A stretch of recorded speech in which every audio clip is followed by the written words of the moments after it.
والسلام عليك يا رسول الله أما بعد فأعوذ بالله من الشيطان الرجيم بسم الله الرحمن الرحيم إن الله وملائكته يصلون على النبي يا أيها الذين آمنوا صلوا عليه وسلموا تسليما مولاي صل وسلم دائما أبدا على حبيبك خير الخلق كلهم صلاة تبقى وتدوم بدوام الملك الحي القيوم اعلی حضرت امام اہل سنت مجدد دین و ملت قاطع کفر و ضلالت ماحی بدعت شیخ الاسلام والمسلمین حجت اللہ فی الارضین الشاہ شیخ امام محمد رضا محدث بریلوی علیہ الرحمت والرحمان ارشاد فرماتے ہیں، پیش حق مژدہ شفاعت کا سناتے جائیں گے، آپ روتے جائیں گے، ہم کو ہنساتے جائیں گے، وسعتیں دی ہیں خدا نے دامن محبوب کو، جرم کھلتے جائیں گے، آقا چھپاتے جائیں گے، خاک ہو جائیں عدو جل کر مگر حمد و رضا، دم میں جب تک دم ہے ذکر ان کا سناتے جائیں گے۔ آج کا میرے موضوع سخن اللہ کے رسول کے ایک حدیث مبارک، اس کے ضمن میں جو باتیں آئیں گی بس وہ میں پیش کر کے رخصت ہو جاؤں گا۔ اللہ کے رسول صلی اللہ تعالی علیہ وسلم نے ارشاد فرمایا، بنی اسرائیل کا ایک واقعہ، بنی اسرائیل کی جماعت میں ان میں سے 3 افراد نے سفر کیا تھا، اس سفر کو آقا کریم نے ارشاد فرمایا۔ ایک بات کی وضاحت کر دوں کہ آقا کریم صلی اللہ تعالی علیہ وسلم نے جو کچھ بیان فرمایا ہمارے اور آپ کے جیسا نہیں تھا، اس لیے کہ ہم اور آپ جو بیان کرتے ہیں وہ صرف روایت ہوا کرتا ہے، آقا کریم نے جو بیان کیا وہ آقا کریم کا خود کا مشاہدہ، آقا کریم نے جو دیکھا تھا اسی کو بیان کیا۔ اور یہ حدیث مبارک حضرت عبداللہ ابن عمر رضی اللہ تعالی عنہ سے مروی، جس کو ہم نے اپنے مدرسہ جامعہ رضویہ منظر اسلام میں بھی پڑھا، اس حدیث مبارک کو ریاض الصالحین میں بھی ذکر کیا گیا۔ یہ حدیث مبارک ایسی شخصیت سے مروی ہے جو خود بھی بے مثال و بے مثال ہیں اور ان کے والد محترم بھی بے مثال ہیں۔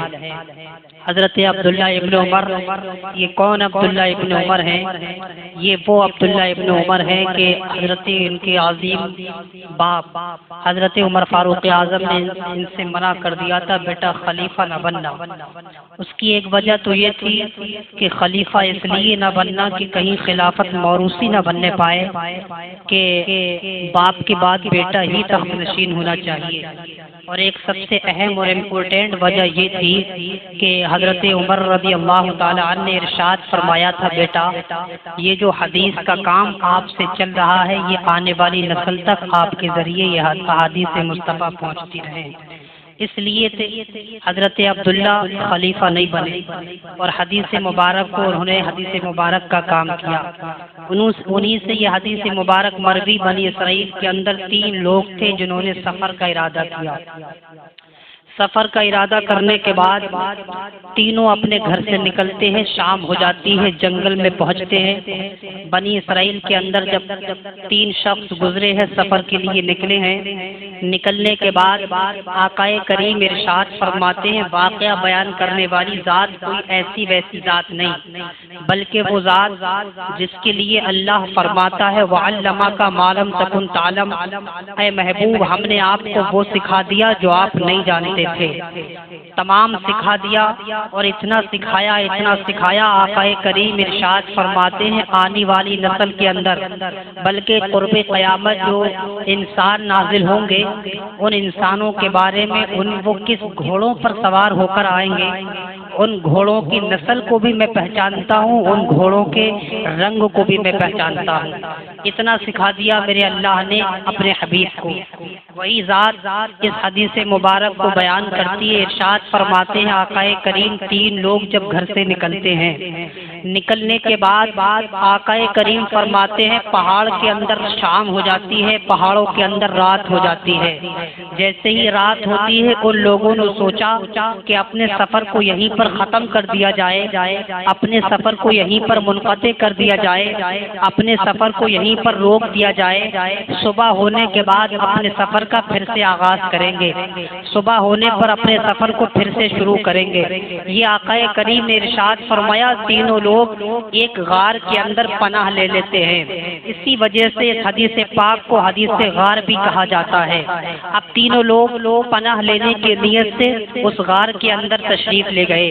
جب اندر پہنچے بادل کڑک رہا تھا، بجلی کڑک رہی تھی، ایسے عالم میں کیا ہوا، اچانک سے ایک پہاڑ کی چٹان ٹوٹی اور اس غار کا منہ بند ہو گیا۔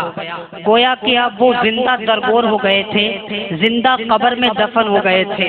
اب تینوں نے یہ گمان کیا، تینوں نے یہ سوچا کہ اب تو ہم زندہ درگور ہو گئے ہیں، آواز دیں تو کسے دیں، یہاں کوئی آبادی نہیں، کس کو آواز دیں جو ہماری آواز کو سنے، کس کو آواز دیں جو ہماری فریاد رسی کرے، کس کو آواز دیں جو ہماری فریاد کو پہنچے، کس کو آواز دیں جو ہمارے پاس آئے۔ ایسے عالم میں ان میں کا جو بیدار ضمیر تھا ان کے ضمیر نے ان کو جھنجھوڑا، اور ضمیر نے جھنجھوڑنے کے بعد آقا کریم نے ارشاد فرمایا ان لوگوں نے من ہی من میں دعا کی۔ اب دعا کیا کرتے ہیں، آپس میں ذکر کرتے ہیں، آپس میں مباحثہ کرتے ہیں، آپس میں گفتگو کرتے ہیں اور کہتے ہیں کہ ہم تینوں لوگ اپنی زندگی کا منتخب واقعہ منتخب کرتے ہیں، ایک ایسا واقعہ، ایک ایسی نیکی جو اللہ نے ہماری قبول کر لی ہو، ہمیں امید ہو کہ وہ نیکی ہماری قبول ہو گئی ہے، ایسی نیکی کے وسیلے سے ہم اللہ کی بارگاہ میں دعا کرتے ہیں، ہو سکتا ہے اللہ ہمیں اس مصیبت سے نجات عطا کر دے۔ ہاں ایسے عالم میں ان تینوں نے اپنی زندگی کا منتخب واقعہ منتخب کیا، اور کیا منتخب کیا، ان میں کا ایک شخص یہ بولا کہ میں بکریاں چرایا کرتا تھا، جنگل کے اندر بکریاں چراتا تھا، چرانے کے بعد میں نے کیا دیکھا، میں شام کو جب گھر آتا تھا اپنے ماں باپ کو کھانا کھلاتا تھا، اپنے بچوں کو کھانا کھلاتا تھا، اپنی بکریوں کو کھانا کھلاتا تھا، اس کے بعد میں خود کھاتا تھا، یہی میرا روز کا معمول تھا، یہ میں روزانہ کیا کرتا تھا۔ ایسے عالم میں ایک مرتبہ کیا ہوتا ہے کہ میں ایک بار گھر پر آیا تو لیٹ سے آیا، جب میں گھر آیا تو دیر سے آیا، جب میں گھر دیر میں آیا میرے ماں باپ سو چکے تھے، میرے بچے سو چکے تھے، میری بیوی سو چکی تھی، ایسے عالم میں میری بکریاں مویشیاں سو چکے تھے۔ میں نے سوچا کہ میں آخر اب کھانا کس کو کھلاؤں گا، پہلے ماں باپ کو کھلاتا تھا، اس کے بعد میں کھانا کھاتا تھا، پہلے بیوی کو کھلاتا تھا، اس کے بعد کھانا کھاتا تھا، اب میں کس کو کھانا کھلاؤں گا۔ آقا کریم صلی اللہ تعالیٰ علیہ وسلم نے ارشاد فرمایا اب میں کھانا کس کو کھلاؤں۔ اس شخص نے فرمایا میں نے یہ گمان کیا، میں نے کھانے کو ہاتھ میں لیا، دودھ کا پیالہ ہاتھ میں لے کر اپنے ماں باپ کے سرہانے کھڑا ہو گیا، اور میں اس انتظار میں تھا کہ کب میرے ماں باپ بیدار ہو جائیں اور کب ان کو بھوک پریشان کر دے، کب ان کو بھوک ستانے لگے۔ ایسے عالم میں آقا کریم نے فرمایا وہ شخص سرہانے کھڑا ہے، سرہانے کھڑے ہونے کے بعد اس نے یہ سوچا میرے ماں باپ جب بیدار ہوں گے میں یہ دودھ کا پیالہ پیش کر دوں گا، میں یہ کھانا اپنے باپ کی بارگاہ میں پیش کر دوں گا۔ اللہ رب العزت کی بارگاہ میں اسی نیکی کی وسیلے سے دعا کی، اور اللہ رب العزت کے حبیب مصطفیٰ جان رحمت ارشاد فرماتے ہیں جو ہی اس نے اس نیکی کے وسیلے سے دعا کی، تینوں نے اپنی زندگی کا منتخب واقعہ منتخب کیا تھا۔ ان میں کا ایک نے ماں باپ کے وسیلے سے دعا کی، اے اللہ اگر میں نے تجھے تیری بارگاہ میں میری یہ نیکی قبول ہو گئی ہو، اگر تیری بارگاہ میں یہ نیکی میری مقبول ہو گئی ہو، اگر تو نے میری اس نیکی کو قبول کر لیا ہو، میں نے ماں باپ کی خدمت بڑے دل سے کی تھی، اگر تو نے یہ میری نیکی قبول کر لی ہو تو اسی نیکی کی وسیلے سے اس چٹان کو ہٹا دے، اس مصیبت کی چٹان کو ہٹا دے۔ آقا کریم ارشاد فرماتے ہیں چٹان ٹانگ سر کی، کچھ غار کا منہ کھل گیا، جیسے ہی غار کا منہ کھلا اب وہ خوشی کی فرحت میں خوشی کی وجہ سے مسرور ہو گئے۔ آئیے ذرا میں اس کا پس منظر ملاحظہ فرمائے، کیا دعا کی تھی؟ صرف ماں باپ کے وسیلے سے آج ہمارا حال کیا ہے؟ ماں باپ کے ہم نافرمان ہے، ماں باپ کا جو ہمیں حکم ہے ہم اس پر عمل نہیں کرتے۔ آقا کریم پر جو نازل ہونے والا قرآن کریم ہے، ارشاد فرماتا ہے میرا اللہ وبالوالدین احسانا، اپنے ماں باپ کے ساتھ اچھا سلوک کرو، اپنے والدین کے ساتھ اچھا سلوک کرو۔ ایک اور مقام پر اللہ ارشاد فرماتا ہے وَقَضَىٰ أَلَّا تَعْبُدُوا إِلَّا إِيَّاهُ وَبِالْوَالِدَيْنِ إِحْسَانًا، یعنی اللہ کے رسول صلی اللہ تعالی علیہ وسلم ارشاد فرماتے ہیں، بلکہ ان کا رب ارشاد فرماتا ہے، یعنی اللہ کی عبادت کے بعد سب سے بڑا جو فرض ہے وہ ماں باپ کا فرض ہے، ماں باپ کی اطاعت کا فرض ہے، ماں باپ کی اطاعت کا حکم اللہ نے ہم کو دیا ہے۔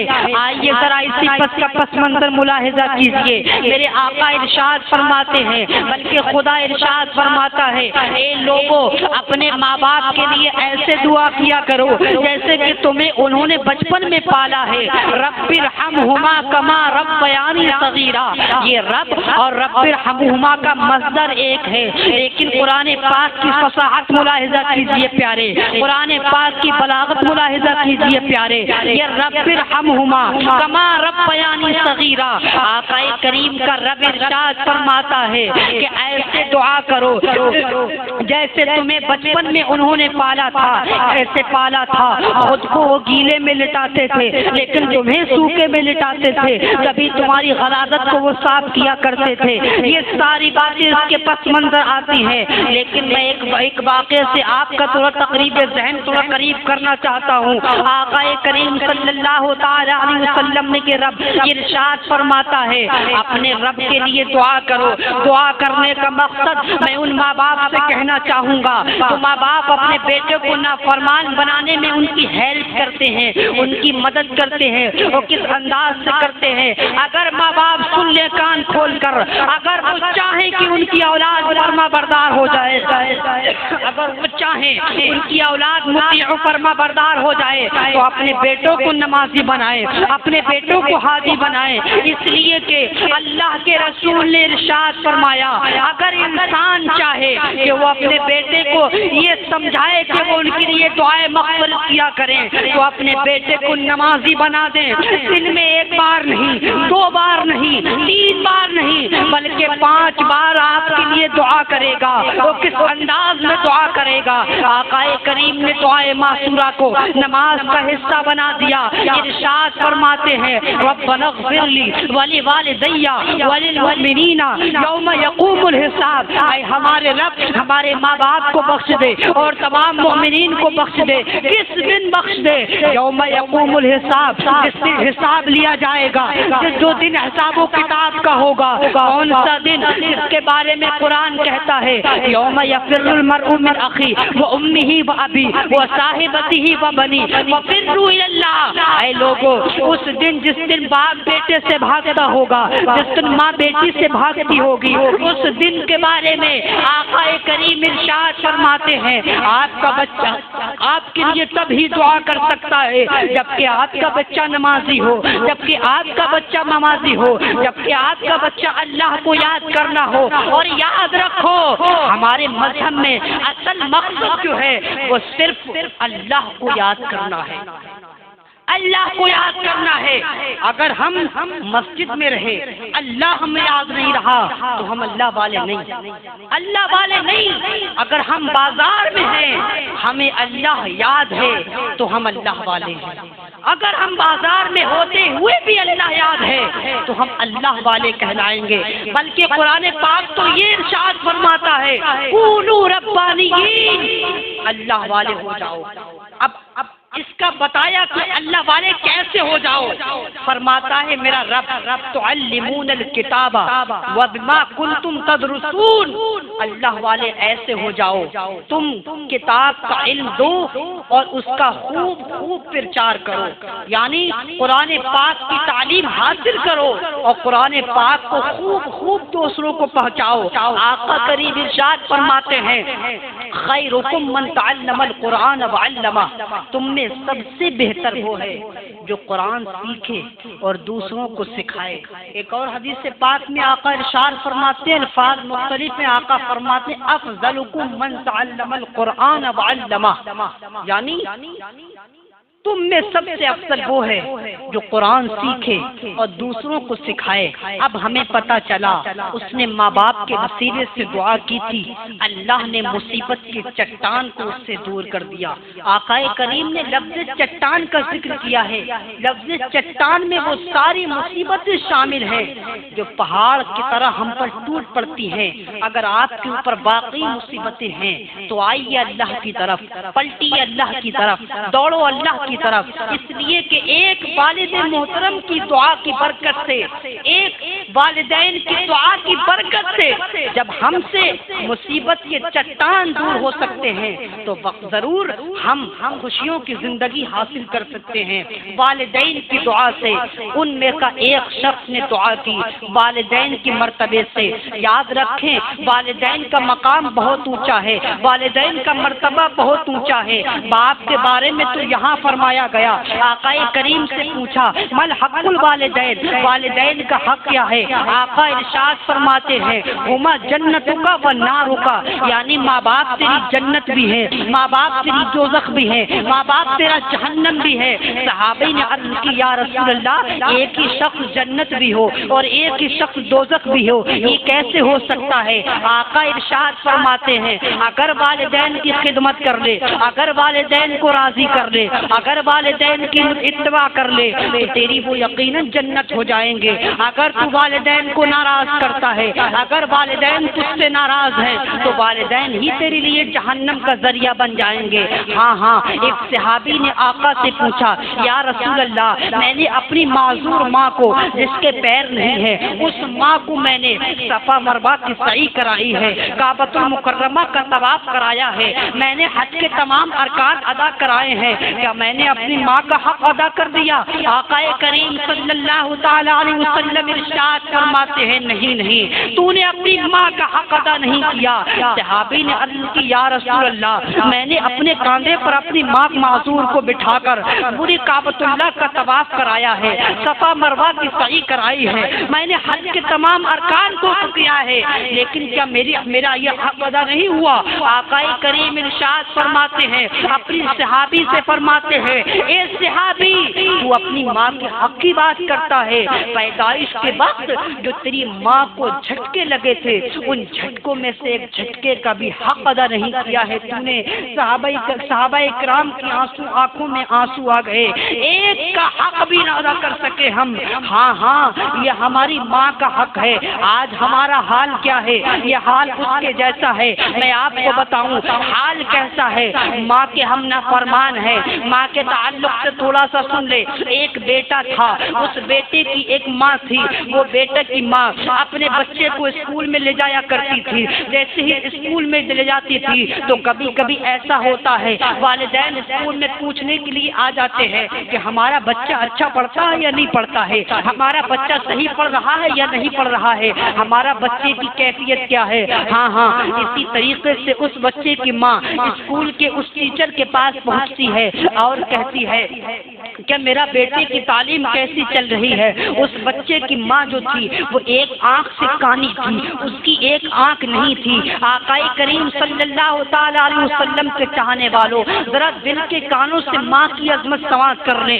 ہاں اس کی ایک آنکھ کانی تھی، وہ ایک آنکھ سے کانی تھی۔ جیسے ہی وہ اسکول کے اندر پہنچتی تھی، پہنچنے کے بعد لوگ اس کی مذاق اڑایا کرتے تھے، اس کے ساتھی اس کی مذاق اڑایا کرتے تھے کہ تیری ایک ماں کی آنکھ کانی ہے، تیری ماں کی ایک آنکھ کانی ہے، یہ کانی ماں کا لڑکا کون ہے؟ دیکھو دیکھو کون بچہ ہے جس کی ماں کانی ہے۔ وہ اندر سے غصے میں ہوتا تھا کہ میری ماں ایک تو کانی ہے، اوپر سے اسکول میں چلی آتی ہے اور کہتی ہے میرے بچے کی تعلیم کیسی چل رہی ہے۔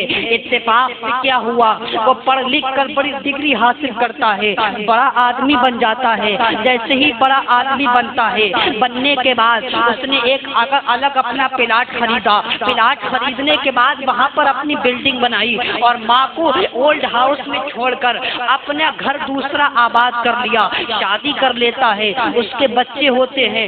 ماں کو پتا چلا میرا پیارا سا چاند سا بیٹا، میرا لال، میرا جگر وہاں اس بستی میں رہتا ہے۔ ماں ایک دن پتا پوچھتے پوچھتے اس کے گھر پر بھی پہنچ جاتی ہے۔ جیسے ہی گھر پہنچتی ہے، اس نے جب دروازہ کھولا، اتفاق سے دروازہ اسی نے کھولا۔ جیسے ہی دروازہ اس نے کھولا، کھولنے کے بعد آقا کریم صلی اللہ تعالی علیہ وسلم کے غلاموں، جیسے ہی اس نے دروازہ کھولا اور جب ماں کی صورت کو دیکھا، پھر سے غصہ آ گیا۔ کہا ماں تو یہاں بھی نہ مانی، یہاں بھی چلی آئی۔ اللہ اللہ، ایسے عالم میں جیسے ہی ماں کو دیکھا دروازہ بند کر دیا، ماں سسکتی ہوئی روتی ہوئی لوٹ آئی اپنے گھر۔ ایک مرتبہ کیا ہوا، جیسے ہی ماں آ رہی تھی، جب گھر آئی تو وہ راستے سے گزر رہا تھا۔ راستے کے اندر اس نے کسی سے پوچھا جس کی ایک آنکھ کانی تھی، اس کا انتقال ہو چکا ہے، وہ اس دنیا کو خیر آباد کہہ چکی ہے، وہ اس دنیا کو چھوڑ کر جا چکی ہے، وہ اس کا انتقال ہو گیا ہے۔ جیسے ہی اس نے سنا کہ انتقال اس کا ہوا ہے جس کی ایک آنکھ کانی تھی، جس کی ایک آنکھ نہیں تھی، وہ سوچا، اس نے دل میں گمان کیا آج میری ماں اس دنیا سے چلی گئی، آج میری ماں نے اس دنیا کو چھوڑ دیا، آج میری ماں نے اس دنیا کو خیر آباد کہہ دیا۔ ہاں ہاں، جیسے ہی آئی وہ آیا اپنے ماں کے جنازے کے پاس، اتنے میں کسی پڑوس نے ایک لفافہ اس کے ہاتھ میں رکھا، ایک کاغذ کا پھرا اس کے ہاتھ میں رکھا اور کہا جانے سے پہلے تیری ماں نے یہ لفافہ کہا تھا میرے بیٹے تک پہنچا دینا، یہ لفافہ امانت ہے آپ کے پاس، اس کو میرے بیٹے تک پہنچا دینا۔ جیسے ہی اتنا سنا، بیٹے کی آنکھیں اشک بار ہو گئی۔ بیٹے نے لفافے کو کھولا، لفافے میں جیسے ہی کھولا، اس کو جب پڑھنا شروع کیا تو بڑا افسوس ہوا اس کو۔ کہتے ہیں کہ عموماً شے کی قدر زوال نعمت کے بعد ہوتی ہے، جب شے ہم سے چھوٹ جاتی ہے، جب شے ہم سے قریب چلی جاتی ہے، جب شے ہم سے دور چلی جاتی ہے، تب ہمیں اس کا احساس ہوتا ہے۔ جیسے ہی اس نے اس لفافے کو کھولا، کھولنے کے بعد اس نے لکھا تھا، اس کے پیروں کے نیچے کی زمین کھسک گئی۔ کیا کھولا، لکھا کیا تھا، اس ماں نے اس کو یہ وصیت کی تھی، بیٹا تو میری ایک آنکھ کی وجہ سے مجھے بڑی نفرت کرتا تھا، ایک آنکھ کی وجہ سے تم مجھ سے بڑا غصہ ہوا کرتا تھا، تیرے دوست میری مذاق اڑاتے تھے، تیرے اسکول ٹیچر میری مذاق اڑاتے تھے، اسکول اسٹوڈینٹ ساتھی تیری مذاق اڑاتے تھے۔ ہاں ہاں، کبھی تو نے مجھ سے یہ نہیں پوچھا ماں تیری آنکھ گئی تو گئی کہاں، ماں تیری آنکھ کانی کیسے ہو گئی تھی؟ بیٹا آج تک تو نے نہیں پوچھا، لیکن میں بتا کر جانا چاہتی ہوں، آخر وجہ سن لے۔ ایک مرتبہ تو اسکول سے آ رہا تھا، راستے میں لوگ گلی ڈنڈا کھیل رہے تھے، کھیلتے ہوئے تیرے آنکھ میں لوگوں کا ڈنڈا لگ گیا تھا۔ جیسے ہی ڈنڈا تیری آنکھ میں لگا، میرا بڑا پیار کرتی تھی میں تجھے، بڑی محبت کرتی تھی میں تجھ سے، جیسے ہی میں تیرے جس ننھے سے جسم کو ڈاکٹر کے پاس لے کر گئی، ڈاکٹر سے میں نے کہا ڈاکٹر صاحب میرا گھر بک جائے تو بک جانے دو، میری جائیداد چلی جائے تو چلی جانے دو، میری تمام سامان بک جائے تو بک جانے دو، لیکن میرے لال کو کچھ نہیں ہونا چاہیے، میرے لال کی زندگی کو سلامتی رکھنا ہے۔ ڈاکٹر نے کہا، تھوڑی دیر کے بعد ڈاکٹر واپس آیا اور آنے کے بعد بولا ایم سوری، ہم آپ کے بچے کو نہیں بچا سکتے، ہم آپ کے بچے کی آنکھ کو نہیں بچا سکتے۔ جیسے ہی ماں نے سوچا، ماں کی تو پیروں کے نیچے کی زمین کھسک گئی کہ میرا بیٹا ایک آنکھ سے کانا ہو جائے گا، کہ میرا بیٹا ایک آنکھ سے اندھا ہو جائے گا۔ ہاں ہاں، جیسے ہی ماں نے اتنا سنا، سننے کے بعد ماں نے سوچا ڈاکٹر صاحب کے پاس ایک اور مشورہ پیش کرتی ہوں۔ ڈاکٹر کے پاس گئی اور کہا کہ ایسا ہو سکتا ہے میری ایک آنکھ کو نکال کر میری بیٹے کی آنکھ میں رکھ دیا جائے، میری آنکھ کے ڈھیلے کو نکال کر میرے بیٹے کی آنکھ میں رکھ دیا جائے، کیا ایسا ہو سکتا ہے؟ ڈاکٹر نے کہا آپریشن کے بعد پتہ چلے گا کہ آپ کے بیٹی کی آنکھ سلامت ہوتی ہے یا نہیں ہوتی ہے۔ جیسے ہی اتنا سنا عورت خوشی کے مارے مسرور ہو گئی کہ میرے بیٹے کی آنکھ صحیح ہو جائے گی۔ آپریشن کیا گیا، اتفاق سے آنکھ کا آپریشن کامیاب ہو گیا۔ جیسے ہی کامیاب ہوا، بچے کی ماں نے اپنی ایک آنکھ کو نکال کر اس کی آنکھ میں منتقل کرا دیا اور اس لفافے پر یہ مذکور تھا، بیٹا آج تو جس آنکھ سے دیکھ رہا ہے وہ یہ آنکھ تیری نہیں بلکہ تیری ماں کی ہے۔ جیسے ہی اتنا سنا اس کی آنکھیں آنسو سے اشکبار ہو گئیں، اس کی آنکھوں میں آنسو آ گئے۔ اور ماں، میں نے کہا تھا نا، عموماً شے کی قدر جب ہوتی ہے جب ماں باپ نہیں ہوتے ہیں۔ اس کی آنکھوں سے آنسو جاری ہو گئے اور اب عرض کرتا ہے اماں جان مجھے معاف کرنا۔ یاد رکھو مسلمانوں، اگر واقعی آپ کے ماں باپ دنیا میں ہیں تو ان کی قدر کر لو، اس لیے کہ آقا ارشاد فرماتے ہیں ہما جنتوں کا وہ ناروں کا، یعنی وہ دونوں تمہاری جنت بھی ہیں، وہ دونوں تمہاری جہنم بھی ہیں۔ اب تمہاری مرضی ہے، ماں باپ کو اگر تم راضی کرنا چاہتے ہو، ماں باپ کو اگر تم ماں باپ کی اتباع کرتے ہو تو ماں باپ کے وسیلے سے تمہیں جنت بھی مل جائے گی۔ اور ایک اور فرمایا گیا، باپ کے بارے میں فرمایا گیا کہ باپ تو جنت کا دروازہ ہے، ماں کے تو قدموں کو نیچے جنت ہے۔ الجنت تحت اقدام امہاتها، جنت تو تمہارے ماں کے قدموں کے نیچے ہے۔ ہاں ہاں، جیسے ہی اتنا پتا چلا، دیکھیے گفتگو تو بہت طویل ہو سکتی ہے لیکن دوسرے مرد نے ان میں کی کیا دعا کی وہ سماعت کر لیں۔ دوسرے مرد نے یہ دعا کی کہ میں بڑا مالدار شخص تھا، بڑا مالدار شخص تھا، میری ایک چچا زاد بہن تھی، بڑی خوبصورت تھی۔ اتفاق سے اس کا جو ہوا قحط سالی کے عالم میں اس کے گھر میں کھانے کو نہیں، اس کے گھر میں پینے کو نہیں۔ وہ میرے پاس آئی اور کہنے لگی مجھے ماں باپ کو بھی بچانا ہے، مجھے اپنے بھائیوں کو بھی بچانا ہے۔ آپ میرے چچا زاد بھائی ہیں، آپ میرے تہرے بھائی ہیں، آپ میری ہیلپ کیجیے تاکہ میرے ماں باپ کی زندگی بچ سکے، میرے ماں باپ کی زندگی اللہ اور بڑھا دے۔ قحط سالی کا عالم ہے۔ میں اس کے پاس گئی، اس نے مجھ سے کہا آپ میری جنسی خواہشات پوری کیجیے، پوری کرنے کے بعد 120 درہم میں آپ کو دوں گا۔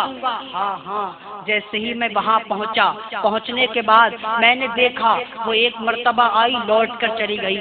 جب دوسری مرتبہ آئی تو میں نے سوچا کہ کیوں نہ میں اس سے وہ راضی ہو گئی اس بات پر کہ وہ میری جنسی خواہشات پوری کرے۔ اور جیسے ہی میں خلوت میں پہنچا، جیسے ہی میں تنہائی میں پہنچنے کے بعد آقا کریم صلی اللہ تعالی علیہ وسلم ارشاد فرماتے ہیں، اس نے کہا خدا کے واسطے اس مہر کو مت توڑ جو اللہ نے مقرر کیا ہے۔ جیسے ہی میں نے اتنا سنا میری روح کانپ گئی۔ میں نے کہا آخر اس کے دل میں اللہ کی اتنی خشیت، آخر اس کے دل میں اللہ کا اتنا خوف، آخر اس کے دل میں اللہ کی اتنی خشیت، جب اس کو اتنا ڈرنا چاہیے قحط سالی کے عالم میں تو مجھے کتنا ڈرنا چاہیے۔ میں نے اللہ کی رضا کے لیے اس گناہ کو چھوڑا تھا۔ اے میرے اللہ، اس گناہ کے وسیلے سے اگر تو نے میرے اس گناہ کو چھوڑنے کی نیکی کو قبول کر لیا ہو تو اس نیکی کے وسیلے سے اس چٹان کو ہٹا دے۔ جیسے ہی اتنا کہنا تھا چٹان سر کی، آقا ارشاد فرماتے ہیں چٹان سر کی۔ اب اس کا پس منظر ملاحظہ کیجیے، اس نے کس گناہ سے توبہ کی تھی؟ کس گناہ سے؟ زنا سے۔ قرآن پاک ارشاد فرماتا ہے وَلَا تَقْرَبُوا الزِّنَا، زنا کے قریب بھی مت جاؤ، یہ قریب بھی مت جاؤ۔ اور ایک حدیث پاک کے مفہوم میں ہے، آقا ارشاد فرماتے ہیں جب انسان زنا کرتا ہے گویا کہ وہ مومن نہیں رہتا، فرشتے اس کے ایمان کو لے کر الگ کھڑے ہو جاتے ہیں، اور جب وہ زنا سے فارغ ہو جاتا ہے اس کے ایمان کو ڈھیل دیا جاتا ہے۔ خدارا اگر اسی حال میں موت آ گئی تو ہم کس منہ سے اللہ کی بارگاہ میں جائیں گے؟ ہاں ہاں، اس عظیم گناہ سے پرہیز کریں۔ تیسرے آدمی نے دعا کی۔ یہ زندگی، یہ حدیث مبارک ہماری عائلی زندگی کا بھی احاطہ کیے ہوئے ہے، ہماری معاشی زندگی کا بھی احاطہ کیے ہوئے ہے، اور ہماری معاشرتی زندگی کا بھی احاطہ کیے ہوئے ہے۔ تیسرے شخص نے دعا کی۔ کیا دعا کی؟ میں ایک تاجر تھا، میں ایک تاجر تھا، تاجر ہونے کے بعد لوگوں میرے پاس آتے تھے، کام کرتے تھے، میں بڑے گھرانے کا آدمی تھا، لوگ میرے پاس آتے، مجھ سے رقم لیتے، میرے پاس کام کرتے، مزدوری کے ٹائپ میں کام کرتے اور چلے جاتے۔ ایک مرتبہ ایک آیا اور اس نے کہا میں آپ کے یہاں کام کرنا چاہتا ہوں۔ جیسے ہی اس نے کام کیا، کام کرنے کے بعد جب میں نے اس کی اجرت اس کو دینا چاہی، اس نے کہا کہ میں اپنی اجرت نہیں لوں گا بلکہ اپنے پاس رکھ لیں۔ جیسے ہی میں نے اس اجرت کو اپنے پاس رکھا، پاس رکھنے کے بعد وہ چلا گیا، میں نے سوچا کہیں اس کی اجرت ضائع نہ ہو جائے، کہیں اس کی محنت کی اجرت ختم نہ ہو جائے۔ میں نے اسی اجرت سے بکریاں لی، اسی اجرت سے گائے لی، اسی اجرت سے بھینسیں لی اور ایک جنگل میں ان کو پالنے لگا۔ کچھ مدت کے بعد وہ آیا اور اس نے اپنی اجرت طلب کی، اس نے اپنی اجرت مجھ سے مانگی، تو میں نے کہا یہ تمام جو آپ گائے دیکھ رہے ہیں، یہ تمام جو آپ بکریاں دیکھ رہے ہیں، یہ آپ کی اجرت ہے، اللہ نے ان میں برکت دی، وہ بہت زیادہ ہو گئی۔ کہا یہ آپ کی اجرت ہے، تو اس نے مزدور نے کہا بھلا آپ مجھ سے مذاق کر رہے ہیں، یہ کیسی میری اجرت ہے؟ کہا بات ایسی ہے، جو رقم آپ چھوڑ کر گئے تھے اسی رقم سے میں نے بکریوں کو خریدا، اسی رقم سے میں نے گایوں کو خریدا، خریدنے کے بعد میں نے اس کو ڈال دیا اور اللہ نے اس میں برکت عطا کی اور آج اتنی ہو گئی ہیں، اور وہ تمام کی تمام اللہ کی رضا کے لیے میں نے ان تمام کو اللہ کی بارگاہ میں پیش کرتے ہوئے اس کو تمام مال وہ ہبہ کر دیا۔ اگر واقعی میں نے اللہ کی رضا کے لیے کیا تھا، اگر میرا یہ عمل اللہ کی بارگاہ میں قبول ہو گیا ہے، اللہ اس کی مصیبت سے، اس کی برکت سے اس مصیبت کی چٹان کو ہم سے ہٹا دے۔ جیسے ہی اتنا کہنا تھا تمام چٹان ہٹ جاتی ہے، دعا تینوں کی قبول ہوئی۔ اب پتہ چلا اگر آپ کو ایمرجنسی میں کبھی فوراً بوقت فوراً دعا کی حاجت پڑے تو زندگی کا منتخب واقعہ منتخب کر کے اللہ کی بارگاہ میں دعا کرو۔ ایمان کامل بتاتا ہے جب بنی اسرائیل کے لوگوں کی دعا قبول ہو سکتی ہے تو وہ امت جس کے بارے میں قرآن کہتا ہے کنتم خیر امت، تم تو سب سے بہتر امت ہو، اس کی دعا قبول کیوں نہیں ہو سکتی؟ یہ ہماری زندگی گفتگو بہت ہو سکتی ہے، لیکن یہ حدیث مبارک ہماری تمام زندگی کا احاطہ کیے ہوئے ہے۔ آئیے اسی حدیث مبارک کی برکت سے ہم اللہ کی بارگاہ میں توبہ کرتے ہیں، اللہ کی بارگاہ میں لوٹتے ہیں۔ اللہ ہماری توبہ کو قبول فرمائے۔ ماں باپ کی اطاعت یاد رکھیں، ماں باپ کی اطاعت کریں، زنا سے بچیں اور اللہ کی رضا کے لیے تجارت کرے۔ آقا ارشاد فرماتے ہیں التاجر الصدوق الامین مع الشہداء والنبیین، یعنی سچائی سے تجارت کرنے والا جنت میں شہداء اور نبیوں کے ساتھ ہوگا۔ تجارت کو بھی اللہ نے عبادت قرار دیا، اللہ کے رسول نے، اور کسانی فارمرنگ کو بھی اللہ نے عبادت قرار دیا۔ اگر کوئی کسان ہے تب بھی وہ عبادت کرتا ہے، اگر تجارت کرتا ہے تب بھی وہ عبادت کرتا ہے۔ آئیے اللہ کی طرف پلٹیے، اللہ کی بارگاہ میں دعائے پروردگار اغلاط کو معاف فرمائے، صحیح کو قبول فرمائے۔